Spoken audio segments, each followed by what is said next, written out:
I like fat phone cases. Do you like fat phone cases? Then let's talk about the Otterbox Defender series for the Samsung S21 Ultra. Okay, so pag-usapan na natin itong Otterbox Defender series.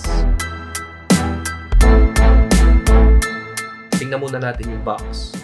So it says here that it's dropped 4 times tested to military standard. It has a multi-layer defense. It is wireless charging compatible and it's 5G compatible.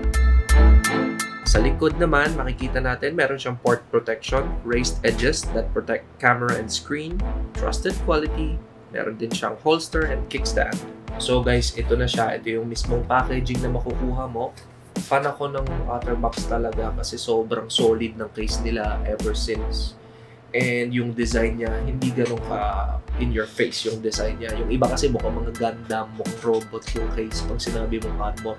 Pero ito, sobrang slick niya tingnan, professional.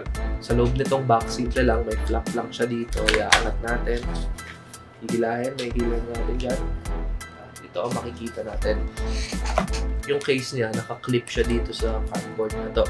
So, ang kailangan natin gawin is pipindutin natin tong clip na to.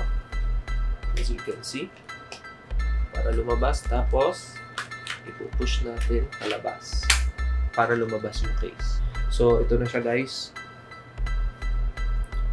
Ito yung case niya, ito yung holster niya. So para tanggalin yung holster sa case, meron siyang knob dito, iaangat nyo lang para matanggal yung case.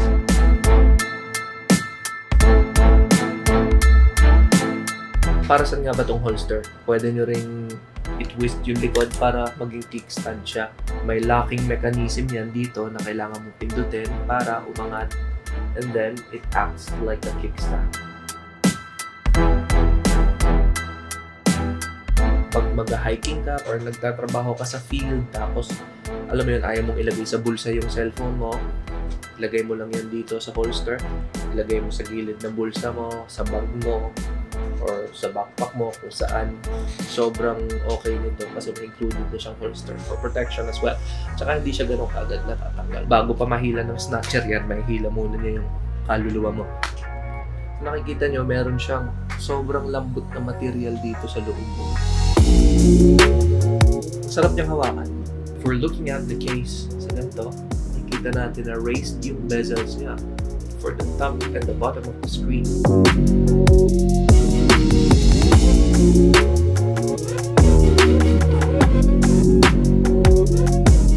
Paano natin tatanggalin itong case na to? Kasi hindi mo naman pwedeng ipalsak lang dito bigla-bigla yung phone mo. So meron siyang flap dito sa bottom. Ihilahin lang natin siya. Pag nahila na natin siya, matatanggal na yung lock ng rubber niya. Tapos dahan-dahan natin siyang ipipeel off.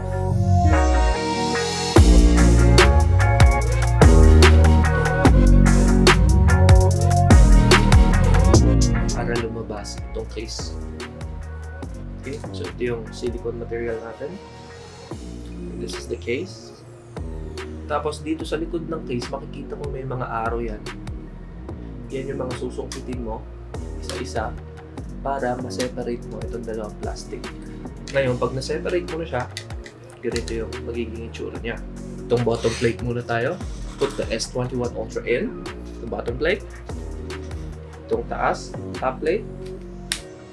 I-click lang natin siya. As you can hear the sound, it snaps in place. And basically, ito yung unang didikit sa cellphone mo. Next thing, paano ilagay ang material na to? Tingnan nyo guys dito sa taas, sa bandang taas. Meron siyang parang tube dito. Yun ang una natin ilalagay. Just put it inside. Yan. Tapos, dahan-dahan natin ipasok yung rubber material. Sobrang sakto lang na guys. Ayan na siya.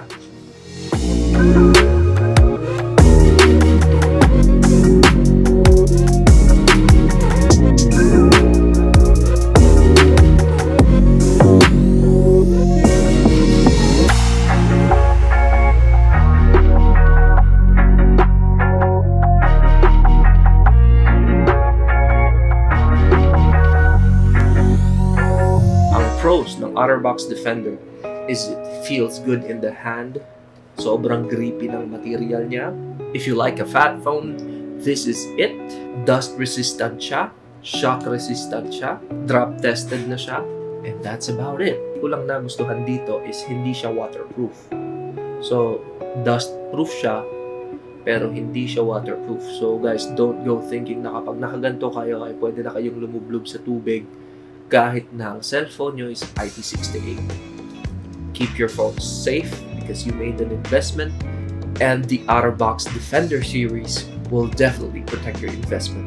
Anyway guys, kung gusto niyo bumili ng Otterbox Defender series, meron akong link dyan sa baba guys para sa inyo. It's like 60% less compared to the prices in the mall. So guys, check the link out if you'd like to buy your own Defender case. So guys, that's it. If you find this video entertaining, hit like. If you haven't already, please subscribe and click that notification bell for you to be notified with my upcoming future videos. Question: are you an Otterbox fan? Let me know in the comments, because I am.